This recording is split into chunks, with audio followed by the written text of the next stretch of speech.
আজকে তোমাদের সামনে একটা গুরুত্বপূর্ণ পরীক্ষা নিয়ে কথা বলবো। তোমরা প্রত্যেকেই জানো যে আরআরবিপিও রিজিওনাল রুরাল ব্যাংক তার প্রবেশনারি অফিসার র্যাঙ্কের পোস্ট, এবং সবথেকে সুন্দর বিষয় প্রিলিমসে ইংরাজির ঝঞ্ঝাট নেই।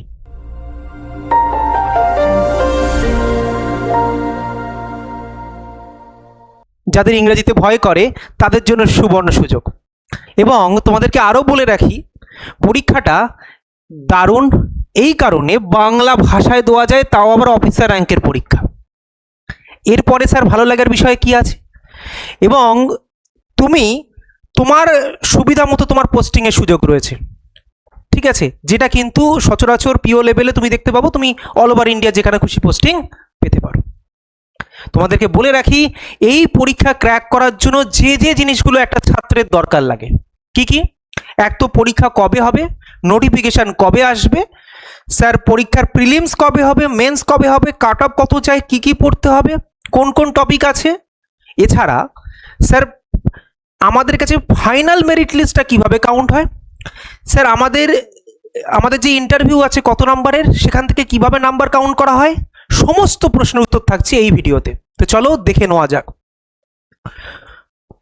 প্রথম যে প্রশ্নটা তোমাদের মধ্যে সবার আগে আসে যে স্যার আমাদের ডেটগুলো বলুন, যেটা আমাদের কাছে খেয়াল রাখতে হবে, কারণ প্রিপারেশন তো আমরা শুরু করব বা শুরু করেছি। সেক্ষেত্রে নোটিফিকেশান ডেট অ্যাপ্রক্সিমেট ধরে রাখো সেপ্টেম্বর অক্টোবরের মধ্যে তুমি পাবে। হ্যাঁ, পুজোর আনন্দের মানে মাতোয়ারা হওয়ার আগে এটা মাথায় রেখো, এই সময়টাই কিন্তু তোমার সেই সময় যখন এই আরআরবিপিও তোমাদের নোটিফিকেশান বেরোয়। তো সাবধান, এটা কিন্তু মিস না হয়ে যায়। এবারে প্রিলিমস পরীক্ষা হবে নভেম্বরের 22 এবং 21 তারিখ, বলে দেওয়া আছে অলরেডি টেন্টেটিভ। মেন পরীক্ষা হবে 20 ডিসেম্বর। তো ডেট তো তোমার কাছে প্রিলিমস এবং মেন্সের ফিক্সড। তো সেক্ষেত্রে তুমি অক্টোবরে এলো কি সেপ্টেম্বরে এলো নোটিফিকেশান, উই ডোন্ট কেয়ার, তাই না? তার মানে আমাদেরকে এটা খেয়াল রাখতে হবে, স্যার এই নভেম্বরে যদি প্রিলিমস দিতে হয় তাহলে আজকে থেকে কদিন বাকি। আমি এখন থেকে যদি প্রিপারেশান শুরু করি, আমি তোমাকে বলছি, তুমি যদি আজকে এই মুহূর্ত থেকে প্রিপারেশানটা শুরু করো, তুমি এই পরীক্ষাটা কোয়ালিফাই করে নেবে। সিলেবাস ছোট, কিন্তু ডেপথে পড়তে হয়, ডেপথে প্র্যাকটিস করতে হয়, তার জন্য পর্যাপ্ত সময় এটাকে বলতে পারো তুমি, তাই না? তো সেই জন্য তুমি কিন্তু এটাকে পাখির চোখ করে দেখতে পারো যদি তোমার কাছে পশ্চিমবঙ্গে পোস্টিং, এছাড়া তোমার কাছে বাংলা ভাষায় পরীক্ষা দেওয়ার সুযোগ, এছাড়া একটা অফিসার র্যাঙ্কের পরীক্ষা, এছাড়া তোমার কাছে ব্যাংক একটা যাদের কাছে স্বপ্ন, সেই সমস্ত কিছু তোমরা কিন্তু এখান থেকে পেয়ে যাচ্ছ। কারণ ব্যাংকে যারা চাকরি করে তাদের লোন টোনের অনেক বেশি ছাড়ছুট থাকে, তোমরা জানো হয়তো, না জানলে জেনে যাবে, নাহলে পরবর্তীকালে আমিও তোমাদেরকে বলে দেবো, প্রচুর পার্কস অ্যান্ড বেনিফিট আছে। তো সেটার জন্য পরে আসবো আমরা, আপাতত বাংলা ভাষায় পরীক্ষা দেওয়ার সুযোগ যেটা তোমাদেরকে বলছিলাম। এরপরে যেটা আসছে প্যাটার্ন, স্যার কিভাবে পরীক্ষায় বসবো, পরীক্ষায় কি কি পড়ে। তুমি দেখবে 3টে ধাপে পরীক্ষা হবে, প্রিলিমস, মেন্স, ইন্টারভিউ। প্রিলিমসে তোমার কাছে 80টা প্রশ্ন আসে, 80 মার্কস আসে, 45 মিনিট টাইম পাওয়া যায়। কিন্তু অনেক সময় আগে তুমি দেখবে তখন একটা সময় ছিল যখন সেকশনাল টাইমিং ছিল না, এখন কিন্তু সেকশনাল টাইমিং রয়েছে। মানে রিজনিংয়ে তোমার কাছে 40টা প্রশ্ন আছে, প্রতিটা প্রশ্নে তুমি 1 মার্কস করে পাবে, 40 মার্কস, এবং এর জন্য তোমাকে 25 মিনিট টাইম বরাদ্দ আছে। মানে তোমাকে একটু বেশি টাইম যেহেতু লাগে, তো একটু বেশি টাইম তোমাকে দেওয়াও হচ্ছে। কোয়ান্টের ক্ষেত্রে 40টা কোয়েশ্চেন, 40 মার্কস এবং 20 মিনিট টাইম, মানে 45 মিনিট ওভারঅল টাইমে তুমি 80টা কোয়েশ্চেন সলভ করছো এবং 80 মার্কস নিচ্ছ। কাট অফ কত যায় সেটা আসছি একটু পরে, এই পার্টিকুলার এক্সামের জন্য, মানে প্রিলিমসের জন্য। মেন্স, আচ্ছা এখানে নেগেটিভ মার্কিংটা একটু বলে দিই, 1/4 নেগেটিভ মার্কিং, মানে যা নাম্বার আছে তার 1/4 ক্যালকুলেট করলে সেটা নেগেটিভ মার্কিং। যেহেতু প্রিলিমসে সব কিছুরই 1 নাম্বার করে আছে, তো সবেতেই কি আছে 0.25 করে নেগেটিভ মার্কিং আছে এক একটা ভুল করলে। এবারে চলে আসছি আমরা মেন এক্সাম। মেন এক্সামের মধ্যে অনেকগুলো টপিক আছে। এক তো রিজনিং, কোয়ান্ট, জেনারেল অ্যাওয়ারনেস যেটাকে ব্যাংকিং অ্যাওয়ারনেস এখানে বলা হয়, ইংলিশ এবং হিন্দি ল্যাঙ্গুয়েজের মধ্যে কোনো একটা, তোমরা অবশ্যই ইংলিশই পাচ্ছ, এবং কম্পিউটার নলেজ। সুবিধা কি হলো যে এখানে তোমাকে এতগুলো জিনিসকে তোমার কভার আপ করতে হবে। মেন কম্পিটিশন অলরেডি তুমি পার করে চলে এসছো। রিজনিংয়ে 40টা কোয়েশ্চেনের জন্য 50 মার্কস দেওয়া আছে, মানে কিছু কিছু কোয়েশ্চেনে তুমি অতিরিক্ত মার্কস পাবে, 1 নম্বরের থেকে বেশি মার্কস পাবে। তো যা মার্কস থাকবে নেগেটিভও তার 1/4 হয়ে যাবে। তো চিন্তা করার কোনো কারণ নেই, 40টা কোয়েশ্চেন 50 মার্কস, 30 মিনিট বরাদ্দ।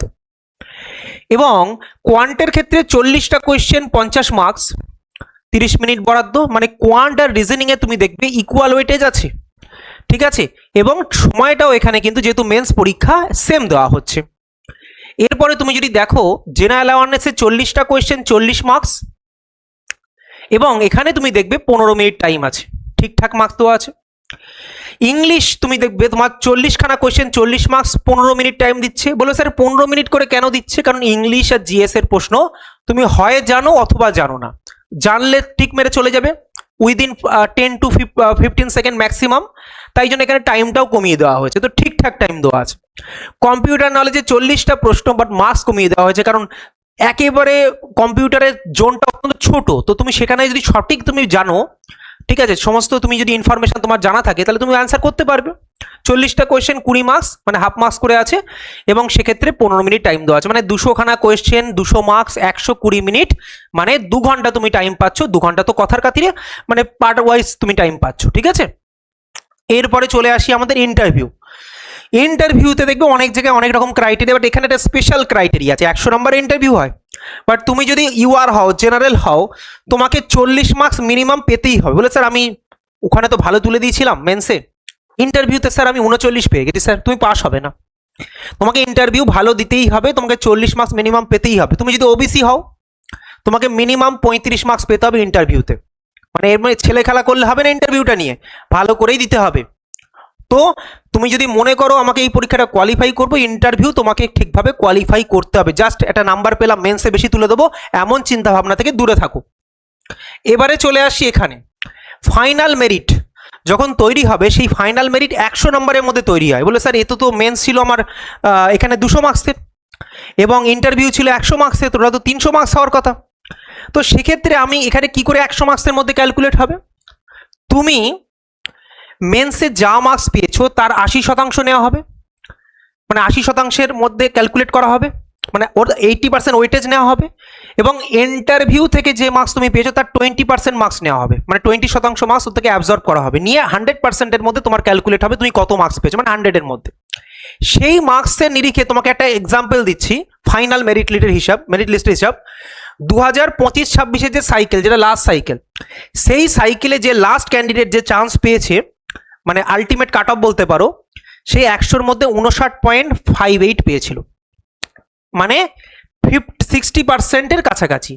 মানে ওই যে মার্কসটা দাঁড়াবে ইন্টারভিউ প্লাস মেন্সের মার্কস নেওয়ার পরে 100-র মধ্যে 60% তুমি যদি মার্কস পাও, 60% মার্কস তোমার কাছে আসে, তাহলে তুমি চাকরিটা পেয়ে যাবে। আশা করি বুঝতে পেরেছো। এবার ইন্ডিভিজুয়াল দেখতে হবে, স্যার প্রিলিমস কত পেলে পাস হচ্ছে, মেন্স কত পেলে, এটা তো পাস করতে হবে ঠিকঠাকভাবে। তোমাকে একটা হিন্টস দিচ্ছি কাট অফ মার্কস প্রিলিমস এবং মেন্সের। দেখতে পাবে প্রিলিমস 2025-এর ডেটা 65.75 মার্কস ছিল। বলে স্যার কত করে স্যার, একবার একটুখানি ঝলক দেখান তো। দেখো 80খানা কোয়েশ্চেন 80 মার্কস ছিল, তার মানে এই 80 মার্কসের মধ্যে আমাদের তুলতে হচ্ছে 65.65, মানে সবাই চাইছে একটা চাকরি বাঁধিয়ে নিতে, পিও র্যাঙ্কের পরীক্ষা, অফিসার, ঠিক আছে, যেখানে ম্যানেজার হয়ে যাবে। এরপরে যদি তুমি দেখো তোমার কাছে 2024-এ দেখো কাট অফ কম ছিল, মানে কোয়েশ্চেনের প্যাটার্ন, পরীক্ষার্থী সব কিছুর উপর ডিপেন্ড করে, তার মানে এটা কমতেও পারে বাড়তেও পারে, ঠিক আছে।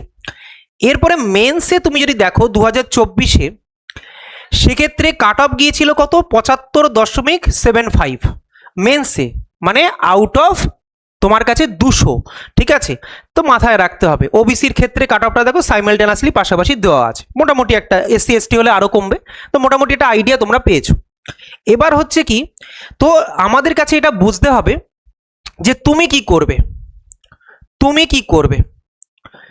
তোমার করণীয় হচ্ছে আজকে থেকে শুরু করা। দেখবে আমাদের এই চ্যানেলে তোমাদের সাব টপিক উপর বেস করে পুরো মানে কিন্তু লাইভ ক্লাস নেওয়া হচ্ছে, সেগুলোকে ফলো করবে। দ্বিতীয়ত তোমাকে দেখবে আমি অনেকগুলো ভিডিও সেগমেন্ট আরও বানিয়েছি, যে একটা সিঙ্গেল প্রিপারেশন নিয়ে কি করে তুমি আরও 10টা পরীক্ষা দিতে পারো ব্যাংকের, কারণ ব্যাংকে বা ইন্স্যুরেন্সে বা রেগুলেটরি বডিসের এক্সামে এই একটা সুযোগ থাকে। তার মানে তুমি কিন্তু যদি প্রিপারেশন স্টার্ট না করে থাকো তাহলে স্টার্ট করে দাও। গাইডিং ভিডিও এখানে আছে, এবং তোমরা যদি এই ভিডিওর কমেন্টে লেখো স্যার আমি এই পরীক্ষাটা দেবো, তাহলে এর জন্য মানে টপিক অনুযায়ী স্যার কি কি টপিক থেকে প্রশ্ন প্রিভিয়াস ইয়ারে এসছে, মানে সেই টপিকগুলোর নাম এবং কি ধরনের প্রশ্ন এসছে সেগুলো নিয়ে আলাদা করে একটা ভিডিও বানিয়ে দেবো। কিন্তু লিখতে হবে ডিটেলসে, স্যার এই পার্টিকুলার এক্সামের জন্য আমি পরীক্ষাটায় বসবো, আপনি একটা প্রিভিয়াস ইয়ারের উপর ওরিয়েন্টেশন নিয়ে একটা ভিডিও বানিয়ে দিন। আমি অবশ্যই দেবো। আজকে এখানেই শেষ করলাম। তো যারা যারা পরীক্ষা দিচ্ছ ক্লাসটাকে লাইক করে দিও, এবং যারা দেবে ভাবছো তারা অবশ্যই কমেন্ট বক্সে জানিও এবং লাইক করে দিও। আজকে এ পর্যন্তই শেষ করলাম।